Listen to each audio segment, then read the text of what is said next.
শেখ হাসিনা পতনের পরে দীর্ঘ 1 বছর কোন জামায়াতের কোন ধরনের আমাদের এলাকায় আমরা মিটিং করতে দেয়নি এখনো পর্যন্ত ইনশাআল্লাহ। আর সামনে নির্বাচন পর্যন্ত জামায়াতের কোন মিটিং আমাদের এলাকায় করতে দেওয়া হবে না। আমাদের প্রধানমন্ত্রী শেখ খালেদা জিয়াকে আমরা একটা দানে শীষমার্কা ভোট দিয়ে জয়যুক্ত করব।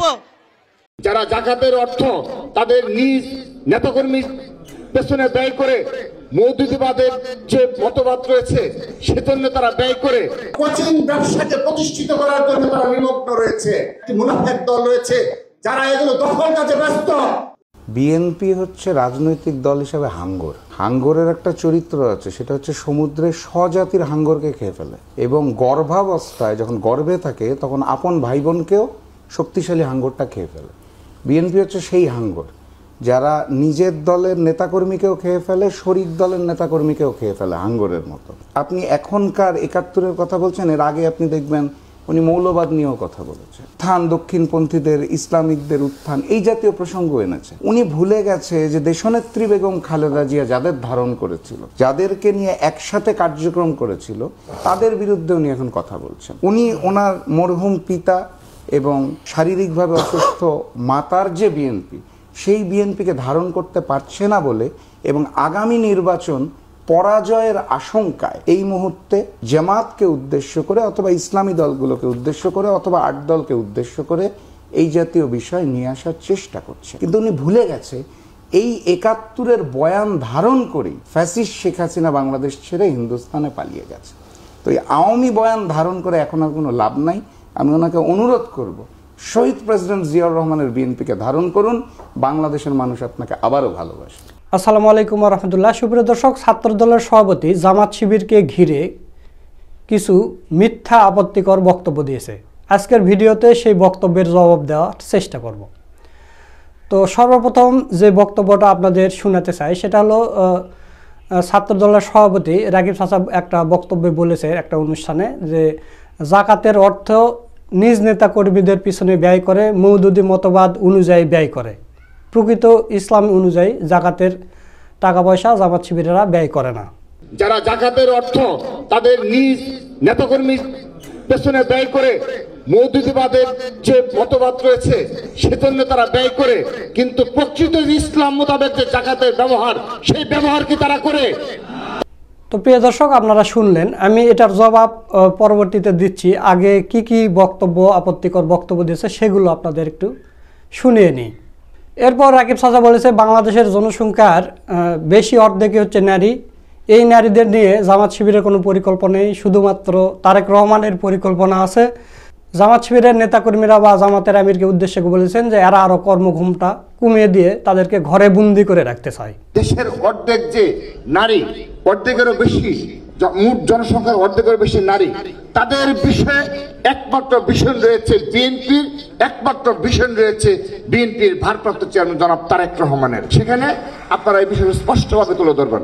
অপরাপর যারা ধর্ম বিক্রি করে চলে, তাদের নারী নিয়ে, এই অর্ধেকেরও বেশি নারী, তাদের ক্ষমতায়ন নিয়ে বাস্তবিক কোনো কর্মসূচি নেই। তারা হয়তো মুখে বলতে পারে, কিন্তু বাস্তবিক অর্থে কোনো কর্মসূচি নেই। বরঞ্চ তারা কর্মঘণ্টা কমিয়ে তাদেরকে আর কিভাবে ঘর বন্দি করা যায় সেই বিষয়ে তাদের কর্মসূচি রয়েছে। এরপর রাকিব চাচা আর একটা বক্তব্যে বলেছে যে তারেক রহমানের শিক্ষার ক্ষেত্রে একটা ভীষণ উপস্থাপন করেছেন, আজকে সে আলোকে আলোচনা করা হবে। কিন্তু আপনারা লক্ষ্য করে দেখবেন যে একটা মুনাফিক দল আছে যারা শুধুমাত্র নিজেদের অল্প কিছু শিক্ষা প্রতিষ্ঠান, কিছু কোচিং ব্যবসা প্রতিষ্ঠিত করার জন্য তারা নিমুক্ত হয়ে আছে। একমাত্র বিএনপি এবং বিএনপির ভারপ্রাপ্ত চেয়ারম্যান জনাব তারেক রহমান, তার একটি ভিশন রয়েছে, বাংলাদেশকে নিয়ে একটা সুনির্দিষ্ট পরিকল্পনা রয়েছে। আপনি যদি শিক্ষা বলেন, আপনি শিক্ষার ক্ষেত্রে ইতিমধ্যে আমাদের বিএনপির ভারপ্রাপ্ত চেয়ারম্যান জনাব তারেক রহমান একটি ভিশন উপস্থাপন করেছে এবং আজকে সেই আলোকে আলোচনা হবে। কিন্তু আপনারা লক্ষ্য করে দেখেন, একটি মুনাফেক দল রয়েছে যারা শুধুমাত্র নিজেদের অল্প কিছু শিক্ষা প্রতিষ্ঠান এবং কোচিং ব্যবসাকে প্রতিষ্ঠিত করার জন্য তারা নিমগ্ন রয়েছে।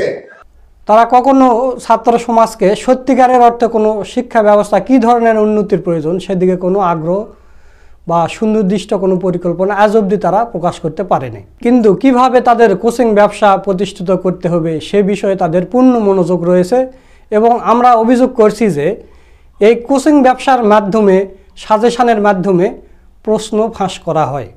আমরা বিশ্বাস করি একসময় ইতিহাসে সত্য বের হয়ে আসবে।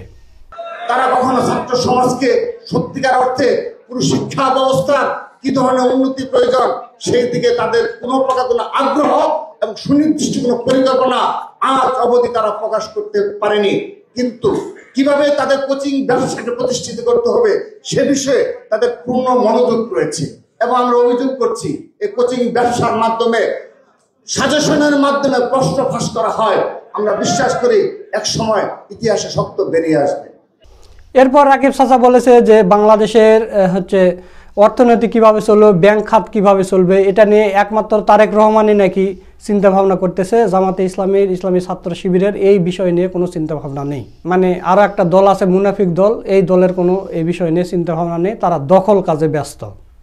ব্যাংক বিমার কথা, বাংলাদেশের অর্থনীতি কোন পথে যাবে, অর্থনীতির যে স্থবিরতা এবং ব্যাংকগুলো যে আজকে ধ্বংসের দ্বার প্রান্তে, সেই সেক্টরকে কিভাবে উন্নতি করা যায়, কিভাবে সুদূর প্রসারী পরিকল্পনা গ্রহণ করা যায়, একমাত্র বাংলাদেশ জাতীয় দল বিএনপি এবং জনাব তারেক রহমান তা প্রকাশ করেছে।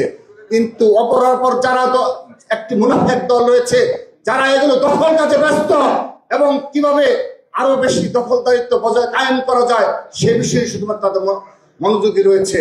এরপর সর্বশেষ রাকিব চাচা বলেছে যে তাদের আদর্শ গ্রামগঞ্জে ঘরে ঘরে তারা পৌঁছে দিবে, আর যারা ইসলাম বিক্রি করে তাদের বিরুদ্ধে হবে, এটাই আমাদের প্রতিবাদ। যারা ইসলাম বিক্রি করে শুধুমাত্র নিঃস্বার্থ চরিতার্থ প্রকাশ করতে চাচ্ছে, যদি আমরা আল্লাহর রহমতে এই 31 দফার আলোকে আজকে যে 8টি বিষয়ে যে প্রশিক্ষণ হবে, যদি বাংলাদেশের প্রতিটি ঘরে ঘরে ছাত্র সমাজের মাঝে পৌঁছে দিতে পারি, সব মুনাফিকরা বেসে যাবে ইনশাআল্লাহ। আমরা ভালো কাজের মাধ্যমে অপরাপর যারা ইসলামকে বিক্রি করে তাদের বিরুদ্ধে, এটি হবে আমাদের প্রতিবাদ।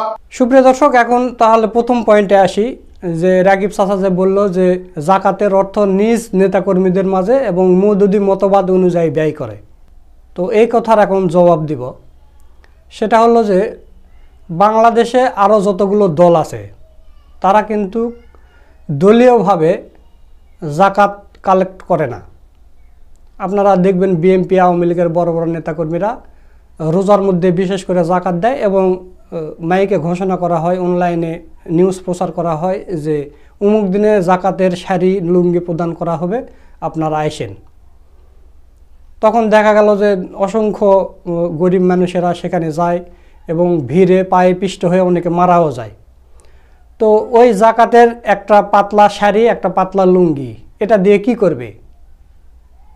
ওটা যদি নাও নেয় গরিব মানুষেরা, তাহলে কিছু যায় আসে না। ওই একটা শাড়ি লুঙ্গি দিয়ে গরিব মানুষের কিছু যায় আসে না। তো রাকিব চাচা যে কথাটা বলল, রাকিব চাচা কি জামাতে ইসলামীকে জাকাত দেয়? না, দেয় না। তো তাহলে এখন দেখেন জামাতে ইসলামী কি করে। আপনি একটা জিনিস চিন্তা করেন, নামাজ রোজা হজ যেমন ফরজ, জাকাতও কিন্তু তেমন ফরজ।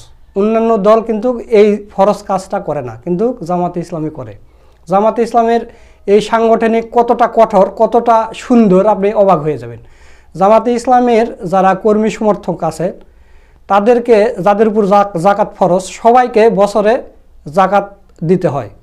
এই জাকাতটা জামাতে ইসলামী কালেক্ট করে সারা বাংলাদেশ থেকে। কালেক্ট করার পরে এই টাকা দিয়ে কি হয়?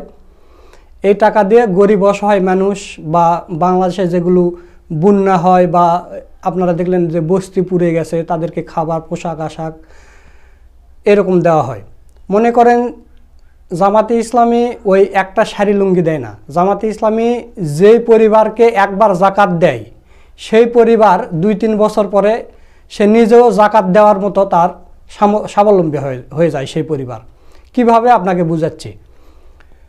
মনে করেন একটা পরিবারে 5 জন সদস্যের মধ্যে দেখা যাচ্ছে যে 2 জন যুবক আছে, যদি থাকে তাহলে তাদেরকে সিএনজি কিনে দিবে, নাহলে অটোরিকশা কিনে দেয়। যদি যুবক না থাকে, বৃদ্ধ আছে, চলাফেরা করতে পারে, ওই বৃদ্ধকে হয়তো হালের গরু 2টা কিনে দিবে। যদি বৃদ্ধ না থাকে, মহিলা আছে, যুবতী মহিলা আছে, যুবক মনে করেন যে মধ্যবয়সী, তাদেরকে সেলাই মেশিন কিনে দেবে।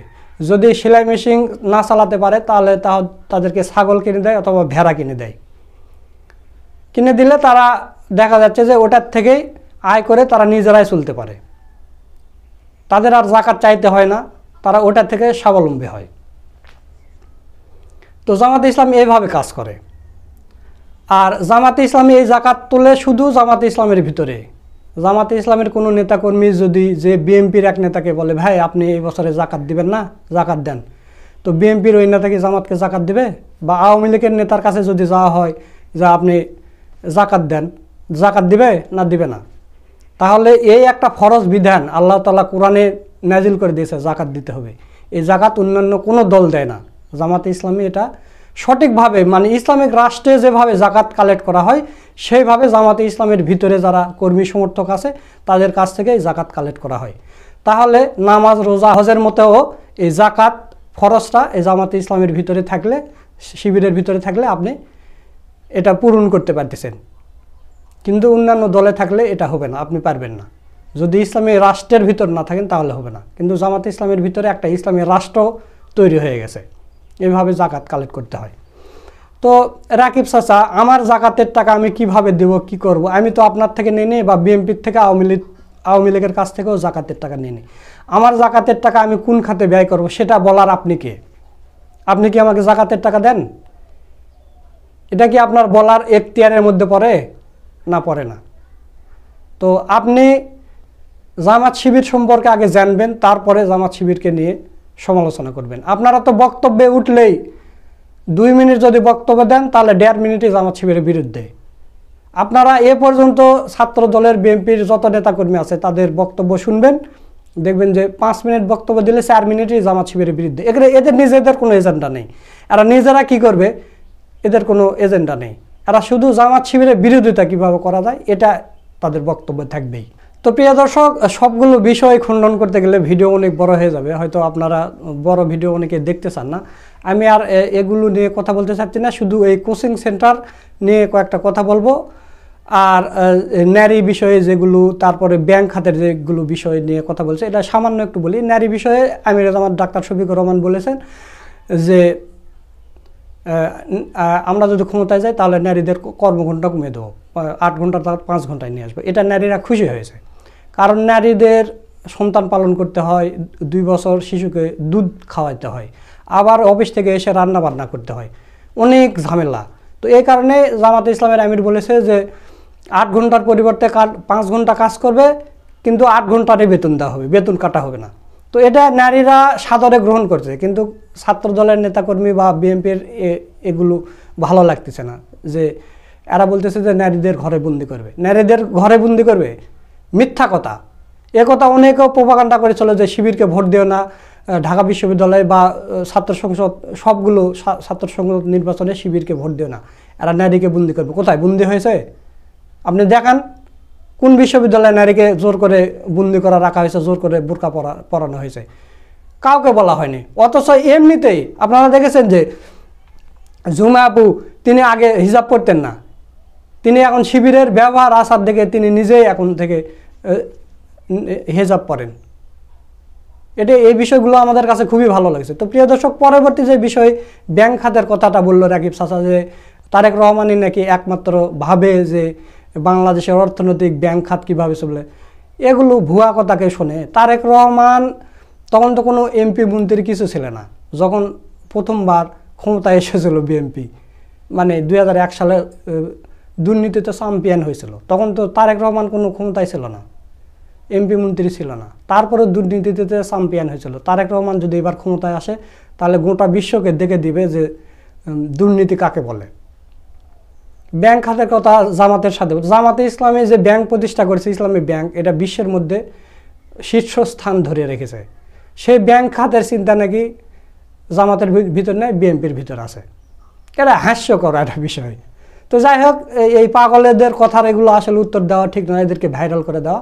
পরবর্তী বিষয় যেটা আসি সেটা হচ্ছে যে কোচিং সেন্টার নিয়ে যে কথাটা বলেছে রাকিব চাচা, এটার একটু উত্তর দিব। রাকিব চাচাদের তো কোনো, মানে এদের তো কর্মসংস্থানের জন্য কোনো প্রতিষ্ঠান নেই, শিবির একটা ছাত্র সংগঠন হয়েও এত বড় বড় রেটিনা ফোকাসের মতো কোচিং সেন্টার করেছে এবং সেখান থেকে অসংখ্য শিক্ষার্থীরা মেডিকেলে চান্স পাচ্ছে, তারপরে বুয়েটে চান্স পাচ্ছে এবং বিসিএস ক্যাডার হচ্ছে। রাকিব চাচাদের কি আছে? রাকিব চাচাদের কিচ্ছু নেই। তারা হাট বাজার দখল করেছে। হাট বাজার মানে গ্রামগঞ্জে যে সপ্তাহে হাট লাগে না, সেই হাট দখল করেছে। আপনারা স্ক্রিনে দেখেন যে 700 টাকার হাঁস কিনলে 300 টাকা চাঁদা দিতে হয় ছাত্র দল নেতাকে। তার মানে একটা হাঁসের দাম 1000 টাকা, 700 টাকা হাঁসের দাম, 300 টাকা চাঁদা। এরা এগুলো দখল করেছে। আর ছাত্র শিবির দখল করেছে শিক্ষা প্রতিষ্ঠানের সর্বোচ্চ যেগুলি আছে এবং রেটিনা ফোকাসের মতো প্রতিষ্ঠান তৈরি করেছে। ছাত্র শিবিরের শিল্পগোষ্ঠী আছে, নিজস্ব শিল্পগোষ্ঠী, যে শিল্পগোষ্ঠীর গান দিয়ে এবারে ছাত্র সংসদ নির্বাচনে তারা জয়ী হয়েছে এবং জামাতে ইসলামের জন্য যে সুন্দর সুন্দর গান বের করেছে, এগুলো তো টাকা লাগে না। আর বিএনপি ছাত্র দলের তো এগুলো কিচ্ছু নেই, এদের নিজস্ব কোনো শিল্পগোষ্ঠী নেই। জামাতে ইসলামের ছাত্র শিবিরের নিজস্ব শিল্পগোষ্ঠী আছে, তারা এই গানগুলো ফ্রিতে করে দিচ্ছে, শুধু বলেছে কার লাগবে দাও। নূর মোহাম্মদ ভাই গান চাইছে, তার নামে গান বানিয়ে দিয়েছে। এসেছে নূর মোহাম্মদ, অন্যায় হবে শেষ, আপনারা শুনেছেন।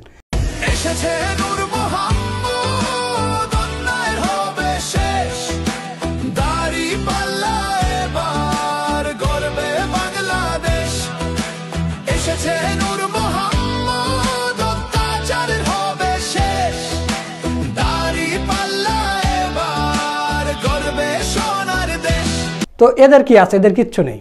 এদের নিজস্ব কোনো ব্যাংক নেই, কোনো হসপিটাল নেই, কোনো বিশ্ববিদ্যালয় নেই, কোনো কোচিং সেন্টার নেই, কোনো ব্যাংক নেই, কিচ্ছু নেই। শিবিরের আছে, জামাতে ইসলামের সব কিছু আছে। তো রাকিব চাচা, আপনি এগুলো মিথ্যাচার করে পার পাবেন না। আর আপনি বলেছেন যে ছাত্র শিবিরের নাকি শিক্ষার্থীদের নিয়ে কোনো নেই, কোনো পরিকল্পনা নেই। আপনি এই মিথ্যা কথাটা কিভাবে বললেন? ছাত্র শিবির এবারে 2025 সালে যারা GPA-5 পাইছে, তাদের প্রত্যেকটা উপজেলায়, বাংলাদেশে যতগুলো উপজেলা আছে সবগুলো উপজেলায় তাদেরকে সম্বর্ধনা দেওয়া হয়েছে এবং বিশ্ববিদ্যালয় এবং বেসরকারি বিশ্ববিদ্যালয় পর্যন্ত নবীনবরণ এবং ক্যারিয়ার গাইডলাইন অনুষ্ঠান করেছে ছাত্র শিবির। আপনারা কি করেছেন? আপনারা তো শুধু ওই টেম্পু স্ট্যান্ড, তার বাজার ঘাট এগুলো দখল করেছেন। আর রাকিব চাচা, আপনি কিভাবে ছাত্র দলের সভাপতি থাকেন? দর্শক, আপনারা দেখেছেন যে রাকিব চাচার মাথার এই পর্যন্ত চুল নেই, সব উঠে গেছে। তার বয়স 41 বছর, সে এখন পর্যন্ত ছাত্র দলের সভাপতি। তো যাই হোক, এই বিষয় নিয়ে আর কথা বলতে চাচ্ছি না, ভিডিও অনেক বড় হয়ে গেছে। তো প্রিয় দর্শক, সব মিলে আজকের ভিডিওটা আপনাদের কাছে কেমন লেগেছে তা অবশ্যই কমেন্ট করে জানিয়ে দেবেন। ভিডিওটা ভালো লাগলে শেয়ার করবেন। সকলকে ধন্যবাদ। আসসালামু আলাইকুম ওয়া রাহমাতুল্লাহ।